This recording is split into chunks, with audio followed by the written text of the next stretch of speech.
Hello guys, welcome back again to my YouTube channel. It's Akia Ghana once again, and on this channel we talk about everything UK. Yes, everything UK. If it's your first time here guys, please don't forget to subscribe, share and like. And if you want to follow me on TikTok, because I know that's where a lot of people go to discover my page, please follow me on TikTok. My name is Akia Ghana. So today's video is just very simple: how to find a job in the UK. I know how stressful it can be when you are new in the country and you've got no idea how to get a job in the country. You don't know where to start from, and you've got no family, no friends. It's just all on you.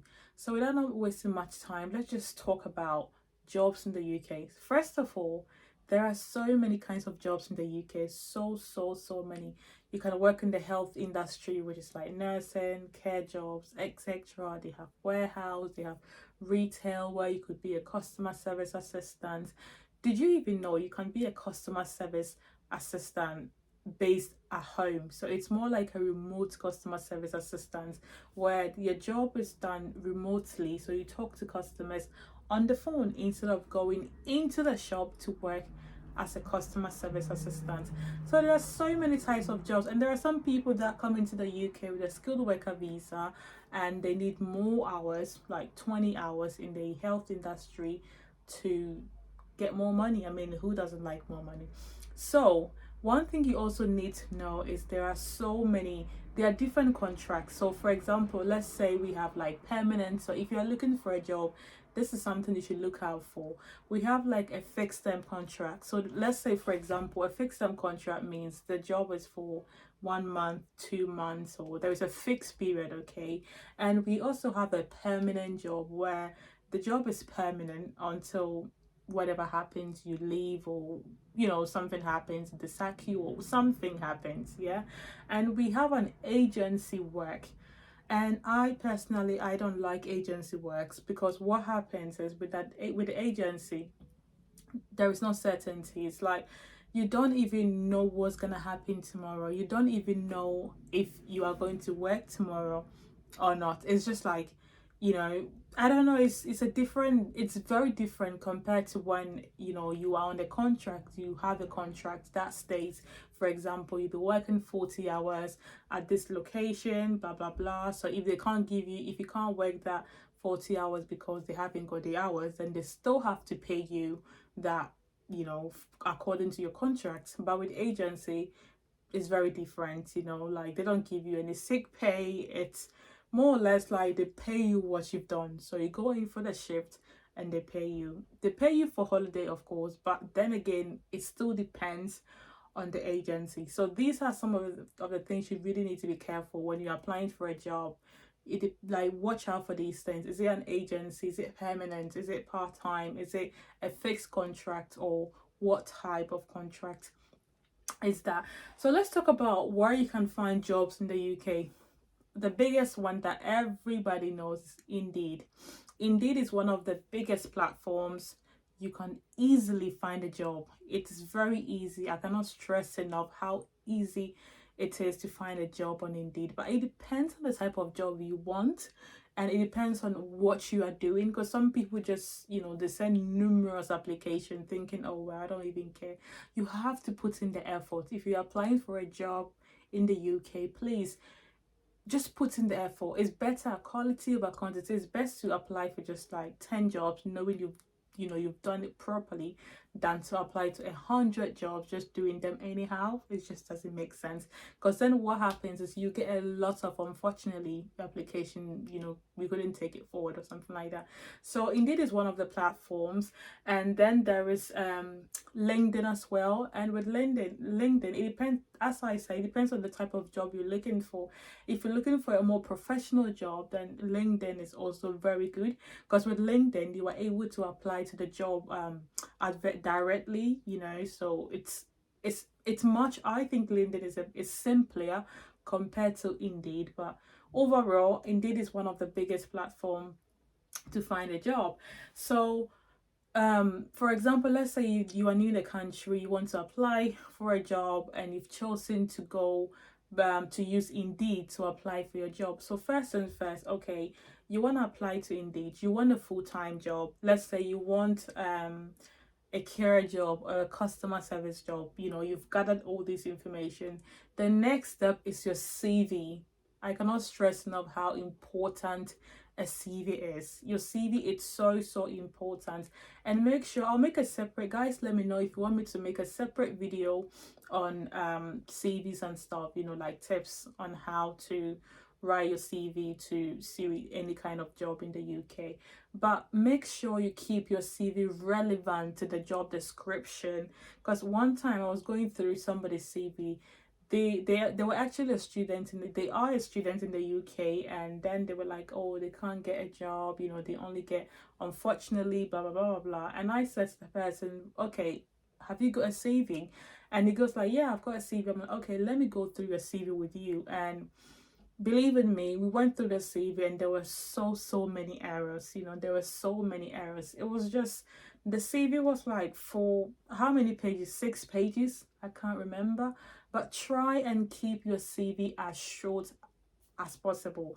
Personally, I wouldn't make a CV more than 2.5 pages, maximum 2 pages. That will be enough, because all they want to see on your CV is some education, your skills. So imagine you're applying for a care assistant job. Keep all your skills or experience related to that sector. So let's say if I've done something completely different from the health sector, and then to keep my CV short, I'll just keep that experience out. I don't know if that makes sense. Let's say if I've got a 4 pages, yeah, a 4 page CV, and I want to take certain things out, just go through your experience. Let's say I'm applying for a care assistant job, and if some of my experience, let's say, are related to engineering or something, just take it out, because at the end of the day, how is your experience in engineering going to help with a care job? It doesn't, you know, it doesn't relate, it's not relevant. So please make sure your CV is like very related to the job you're applying for. I always say to people, I know a lot of people are used to applying to different jobs with one CV, but if you really need a job so bad, it's best you, for example, if you want a job in a health sector and you also think you want to do something in like customer service, just create 2 different CVs. So one for customer service and then one for health, for the health sector. So at least it's like 2 complete different CVs, and it tells the recruiter, you know, which sector you've been working in for a while and if you are really the best candidate. Because let's say if I have a CV that's a mixture of me being an engineer, me being a mechanic, you know, me being a customer service assistant. I'm trying to say, let's say I've got experience, bits of experience in all these sectors, and there is somebody else who has got 5 years experience in just customer service assistants. Just compare, they are actually going to take that person over me because they've got tons of experience, whilst I've got different experience in different fields, which is not bad. But please try and keep it relevant to the job you're applying for as much as possible. So once you've done your CV, there is something called cover letter. Most people tend to leave that cover letter, they're like, you know what, it's, you know, it doesn't really matter. It really does matter. Your cover letter, most of the times when I apply to a job, the cover letter, it's more like your space to shine. So tell them why you are applying for the job, you know, like if you're applying for a customer service job, or if you're applying for a healthcare assistant job, you know, in few paragraphs or, you know, few sentences, just say something, you know, like boost yourself, why they should pick you. Because don't get me wrong, there are a lot of recruiters that don't even read the whole CV. They only just go through your experiences, and then they can decide whether you are the right candidate or not. So your cover letter is it, don't just leave that out thinking it's just, it doesn't matter whether I write something there or not. Please try and put something in your cover letter, at least even few sentences. It tells them also how serious and dedicated you are, taking the time, you know, like the extra minute just to put something there. And with a cover letter, for example, let's say if you're applying for a care assistant job or a customer service a customer service or whatever, a care assistant, just go on Google is your friend, and type in cover letter for care assistant, or cover letter for customer service assistant, and then look for the example. Look for an example. Once you get an example, just make some changes, like include, for example, if it was a general one on Indeed, just pick some of the words and take the company's details. For example, if the company you're applying to is Equia Ghana's company, take the cover letter you took from Indeed and change the words. For example, I want to work for Equia Ghana's company because, like, make it engaging, like, it's just easy. So there's no reason to skip the cover letter, in my own opinion. So once you've done your cover letter, you've done your CV, you've applied for the job, the next thing that happens is, if you are lucky, you'll get an interview. But before that, if it's been a while and you haven't heard anything from them, you haven't heard any, unfortunately, or you haven't heard any bad news, please send them an email. Send them an email, like, not like to, more like a chasing email, asking them, obviously, if there is any update about your application. Because sometimes, don't get me wrong, they do forget about you. They don't even get a chance to go through your application. So once you send them an email, they might still have like another vacant, and then they might fit in, because then that tells how dedicated you are, for to work there, or for that specific role. So there's nothing wrong sending an email to chase up, like, hey, I sent you this, blah blah blah blah blah, I haven't heard anything. And even when they send you an unfortunate message, if you have the time, send them an email back, okay, thank you, blah blah blah.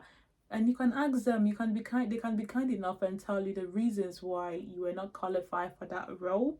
And I always say, once that would help you so much in your next application as well.